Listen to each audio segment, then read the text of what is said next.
Bueno, seguimos entonces en esta segunda parte de la clase de neurotransmisores. Voy a volver a compartir la pantalla y bueno, vamos a continuar la presentación en donde habíamos quedado.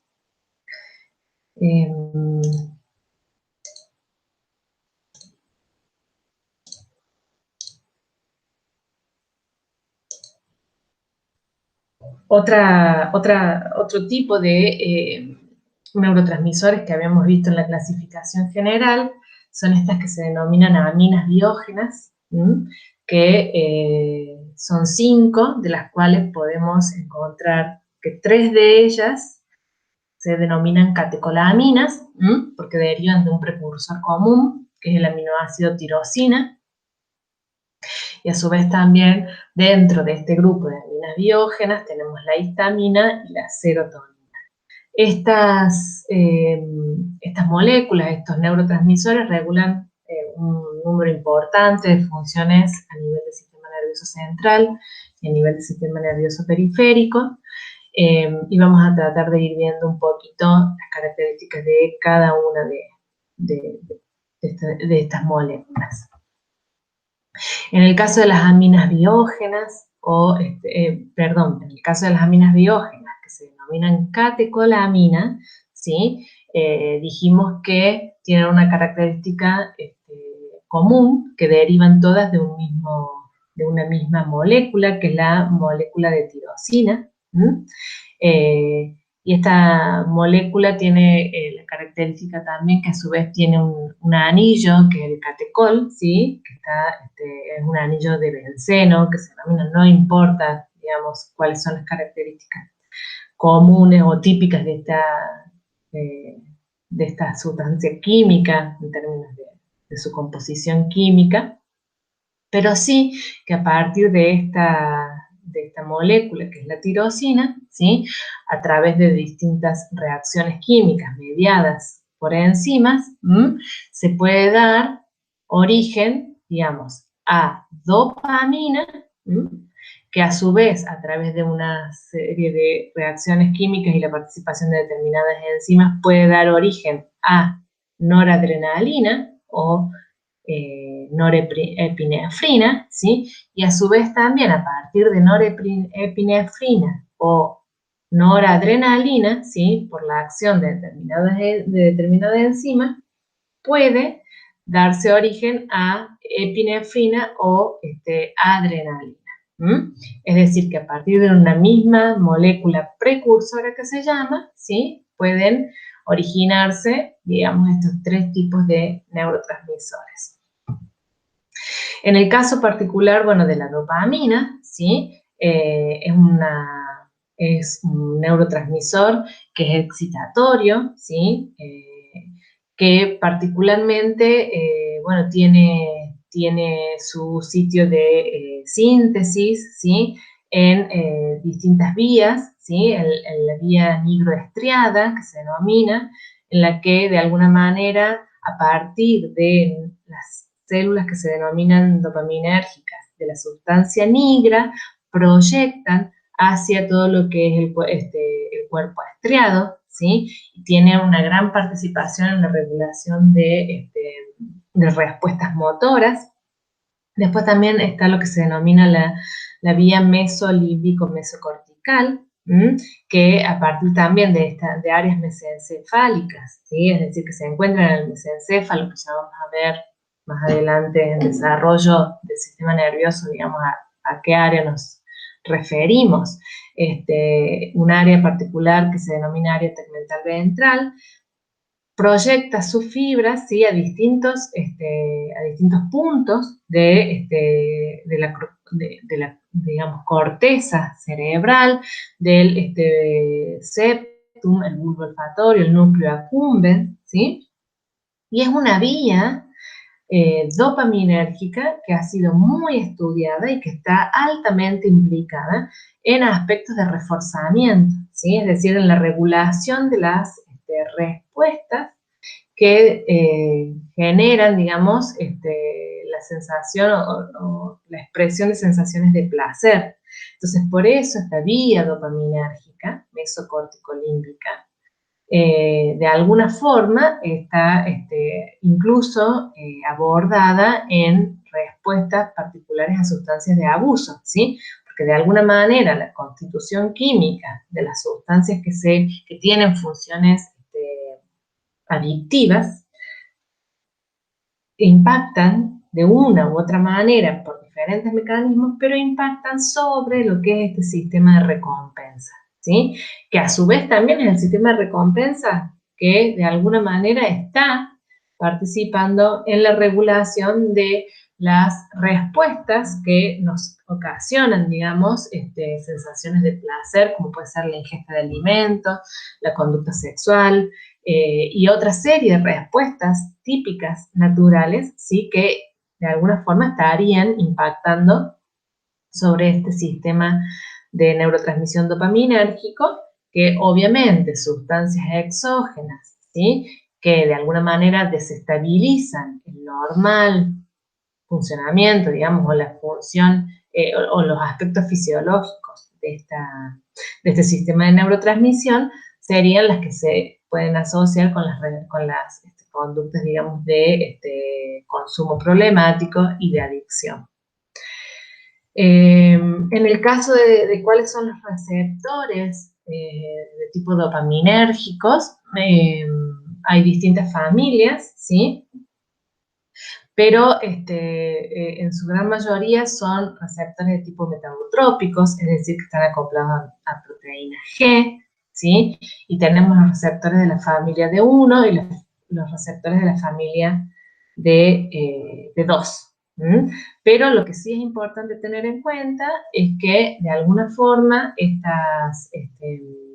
este neurotransmisor, la dopamina, particularmente estaría actuando, ¿sí? Interactuando con receptores metabotrópicos. A su vez también hay determinadas patologías, ¿sí? Como por ejemplo la enfermedad de Parkinson, que de alguna manera tienen una estrecha relación con lo que es una disfunción o una alteración en el normal funcionamiento de este sistema dopaminérgico, particularmente con lo que es el control, ¿sí? El control motor de movimientos finos, ¿sí?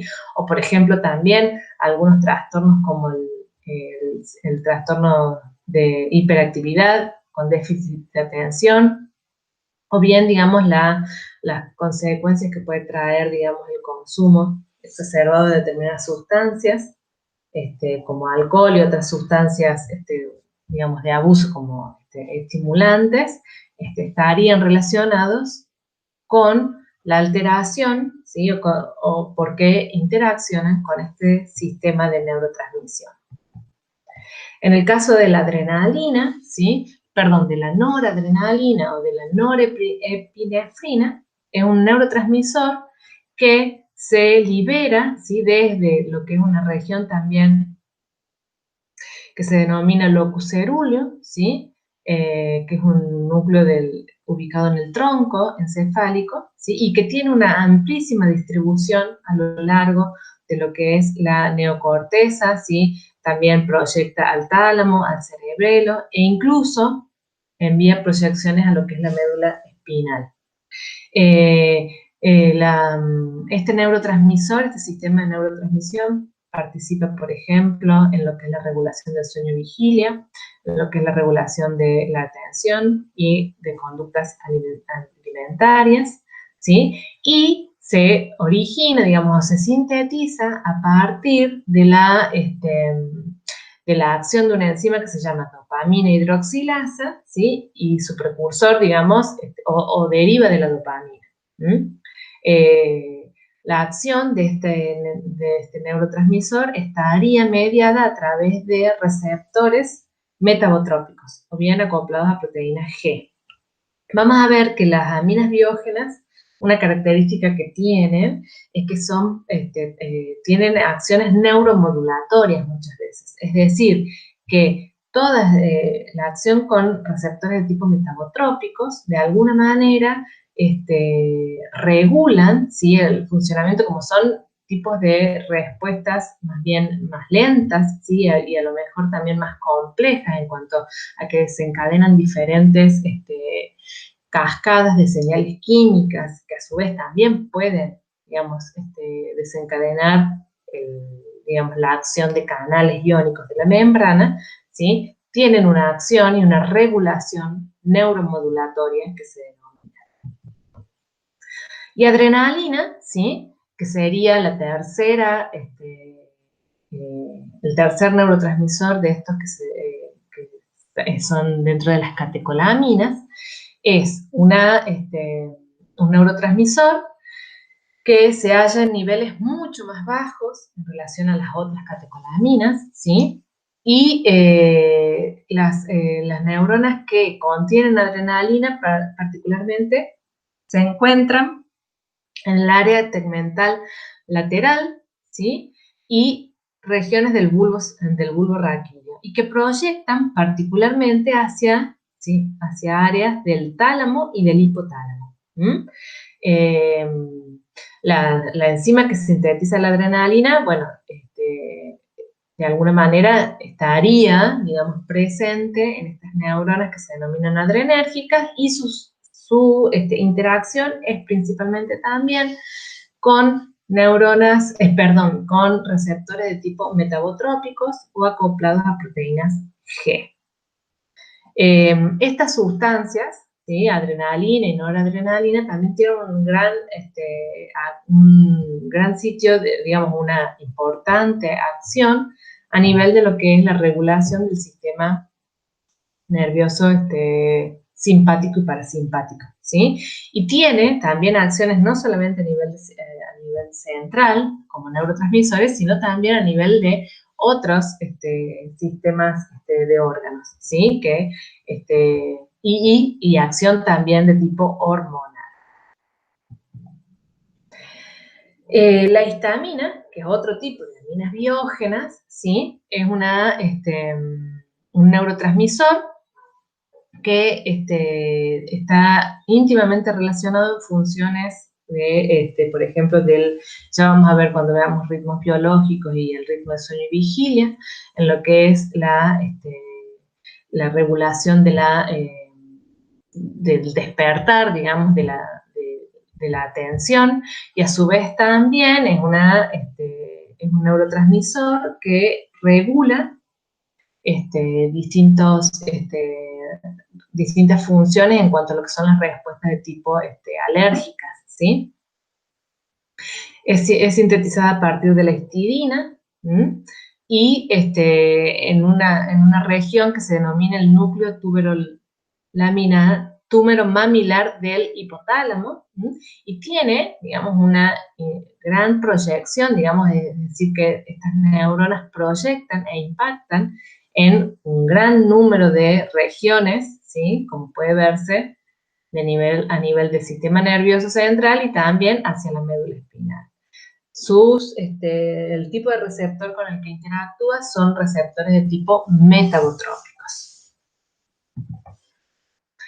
Y en el caso de la serotonina, que también sería otra de las aminas biógenas, es un neurotransmisor que se sintetiza en neuronas que particularmente estarían ubicadas en el núcleo del RAFE, ¿sí? Que estarían en el tronco encefálico. Es un neurotransmisor que su precursor es el triptofano, es un aminoácido que no lo sintetiza el organismo, sino que se incorpora a través de la dieta. Hay diversos receptores con los que interactúa la serotonina. La mayoría de estos receptores son de tipo metabotrópicos, están relacionados con comportamientos que regulan el sueño y vigilia, el estado de alerta, tiene una amplísima distribución a lo largo de todo lo que es el sistema nervioso central y la médula.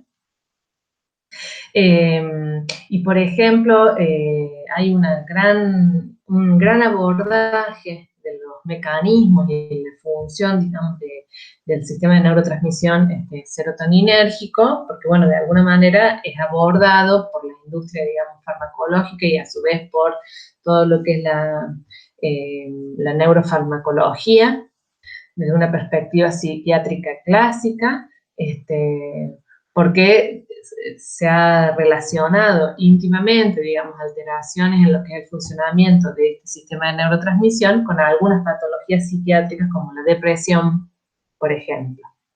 Entonces, hay un gran desarrollo y un gran interés en conocer, digamos, la fisiología de este sistema, porque, bueno, ha sido como una relación o tiene una relación muy cercana con lo que es la descripción de este tipo de patologías o este tipo de alteraciones del comportamiento psíquico que, bueno, son de interés médico y que de alguna manera es lo que a lo mejor podemos llegar a discutir un poquito más adelante con la tercera parte de la clase en cuanto a cómo se ha centrado, digamos, todo el sistema de la psicofarmacología en estudiar, digamos, cómo determinados fármacos impactan en estos sistemas de neurotransmisión y de alguna manera este abordaje se ha planteado, digamos, como una forma de tratar o de abordar padecimientos psíquicos y vendría a ser lo que es la psiquiatría clásica, ¿sí? Cuando en realidad hay otros tipos de abordajes, hay otras formas de encarar estas problemáticas que de alguna manera, bueno, ponen en discusión, digamos, que se estudie el funcionamiento o cuáles serían las acciones específicas que generan determinados fármacos, sino que se aborde la problemática desde lo que es la enfermedad o desde lo que es la problemática, digamos, a nivel integral en sí. Pero bueno, eso lo dejamos para una tercera etapa de la clase. Bueno, esto es más o menos como para resumir lo que yo les venía comentando. La serotonina, digamos, desde una perspectiva clásica de la psiquiatría, ha sido como muy abordada en cuanto a su relación que tiene con los estados de ánimo, con la emoción, ¿sí? Disfunciones, alteraciones en el funcionamiento de este sistema de neurotransmisión han sido caracterizados en algunos problemas de padecimiento psíquico, como puede ser la depresión, en desórdenes de tipo obsesivo-compulsivo, ¿sí? Entonces, de alguna manera, es por eso el gran interés que tiene a nivel médico, psiquiátrico en particular. Bueno, y en la gran clasificación que habíamos visto al principio, teníamos que los neurotransmisores también podían clasificarse o categorizarse en neurotransmisores de tipo peptídicos, ¿sí? O neuropéptidos, que de alguna manera son cadenas ya de aminoácidos, son estructuras más complejas, ¿sí? En su conformación, y que de alguna forma podrían también tener tipos de acción más lentas, ¿sí? Pero más persistentes en el tiempo. Serían una especie de neuromoduladores, en el sentido de que tienen algún tipo de regulación en la activación o en la, digamos, o en la inhibición del funcionamiento de las neuronas. Y muchos de estos neuropéptidos también son conocidos como hormonas, porque tienen acción hormonal en algunos sentidos. Hay una clasificación grande, digamos, hay un grupo grande de sustancias que se pueden identificar dentro de este tipo de neurotransmisores. Nosotros vamos a ver a algunos, ¿sí? Pero ¿cuáles son algunas características de los mismos? Es que la síntesis, ¿sí? La fabricación, la elaboración de estos neuropéptidos ocurre a partir de la transcripción de un precursor más grande, ¿sí? Que es el verdadero neuropéptido. ¿Esto qué quiere decir? Que son moléculas, que incluso son proteínas, ¿sí? Que tienen una gran secuencia, ¿sí? De aminoácidos y que el clivaje o la división de estas proteínas dan origen a estos neurotransmisores peptídicos. Yo les decía que, bueno, que hay muchos, ¿sí? Hay una clasificación muy grande, como entre los cuales podemos encontrar los péptidos relacionados entre el encéfalo y el intestino, los péptidos opioides, péptidos hipofisiarios, péptidos liberadores hipotalámicos, péptidos y otro tipo de péptidos o péptidos diversos, que a su vez también, bueno, hay varias estructuras que tienen función neurotransmisora en cada uno de estos niveles de la clasificación. Nosotros vamos a ver ejemplos de algunos de ellos, como pueden ser, por ejemplo, la sustancia P, la colecistoquinina, vasoactivo. También están dentro de los péptidos opioides, ¿sí? Las endorfinas, ¿sí? O las encefalinas. Dentro de los péptidos hipofisiarios, ¿sí? La vasopresina, la oxitocina, que ustedes son términos que han visto, incluso han tenido la oportunidad de verlos en biología, en el caso, por ejemplo, de la vasopresina, oxitocina, ¿sí? Que tienen, además de una función neurotransmisora, como la que nosotros vamos a abordar acá, tienen una función hormonal, ¿sí? Es decir, que se sintetizan a nivel del sistema nervioso central, ¿sí? Pero que van a cumplir una función que se liberan al torrente sanguíneo y que cumplen una función en un órgano diana alejado, digamos, de su área de síntesis. Pero dentro del sistema nervioso central, al mismo tiempo, tienen una función de tipo neurotransmisora. En el caso de la sustancia P, que es uno de estos péptidos relacionados entre el encéfalo y el intestino, ¿sí? Ha sido también identificado a nivel de las de neuronas de la médula, ¿sí? Y que de alguna forma regularía también respuestas frente al dolor, ¿sí? Habría una interacción con con los péptidos opioides, a su vez. La colecistocinina es otro de los neuropéptidos que estaría relacionando también todo lo que es el sistema digestivo con en las áreas, digamos, del sistema nervioso central como el hipotálamo, ¿sí? Enviando señales, por ejemplo, de saciedad, ¿sí? Que de alguna manera regulan, ¿sí? Las conductas del consumo de alimentos. El péptido intestinal vasoactivo, también, que tiene, digamos, una íntima relación con lo que sería la regulación de la ingesta de comida. Las endorfinas, ¿sí? Las endorfinas que serían neuropéptidos liberados o sintetizados y liberados en una región particular del hipotálamo, ¿sí? El núcleo arcuato, y que tienen una gran acción neuromoduladora en cuanto a lo que es el control de las respuestas del dolor. La morfina es una sustancia química que, digamos, asemeja la estructura química de las endorfinas y que de alguna manera participa, digamos, como un potente anestésico, ¿sí? La vasopresina y la oxitocina, ¿sí? Que son, bueno, acá su nombre lo dice, como yo les venía mencionando, son neurohormonas, ¿sí? Que de alguna manera se sintetizan en núcleos hipotalámicos, el núcleo supraóptico y el paraventricular, y que tienen una función neurotransmisora a nivel del sistema nervioso central, pero a su vez también tienen una función hormonal, ¿sí? En distintas regiones del cuerpo, digamos, del sistema periférico de órganos, como por ejemplo en el caso de la oxitocina, ¿sí? Que promueve la contracción uterina al momento del parto, a nivel de la glándula mamaria, ¿sí? Para la eyección de la leche durante la lactancia. Y después en el cuadrito que presentamos al principio hablábamos de una serie de neurotransmisores que son una especie de sustancias que cumplen algunas funciones neurotransmisoras, pero que no tienen, digamos, no se los puede clasificar estrictamente como tales por algunas razones.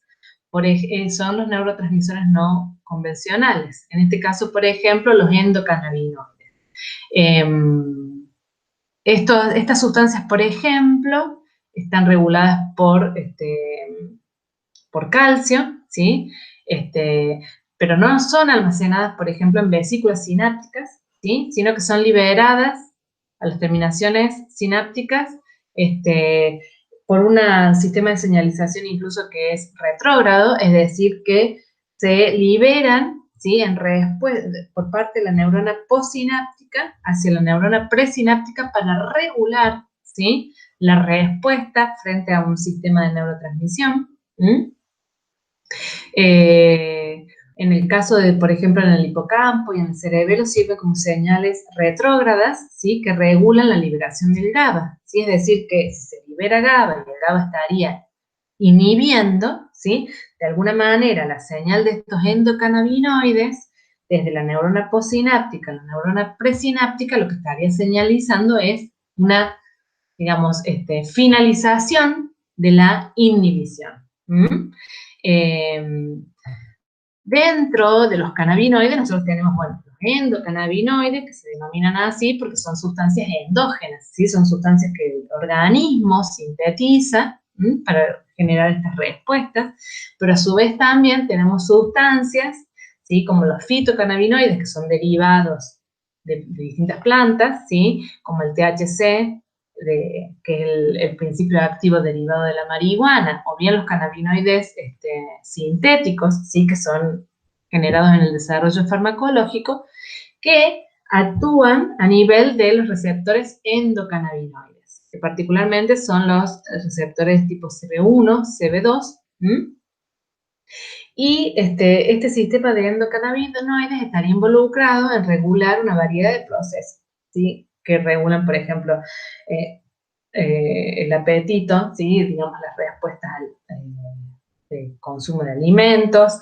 regulan también respuestas del dolor, sensaciones de placer, ¿sí? Están muy involucrados en lo que es el funcionamiento del sistema inmune, pero entonces de alguna manera tienen funciones neurotransmisoras, pero no cumplen con absolutamente todos los requisitos y tienen sus particularidades. Pero nos parece que es importante también que lo abordemos acá.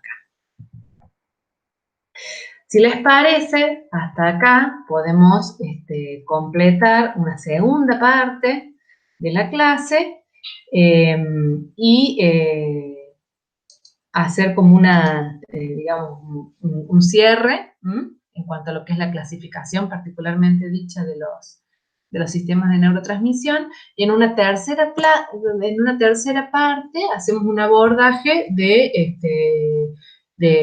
estas cuestiones y estos aspectos que me parece que es importante que podamos reflexionar desde neurofisiología en relación a temáticas como las que abordamos en esta unidad. Así que bueno, corto acá el segundo video y seguimos en una tercera parte.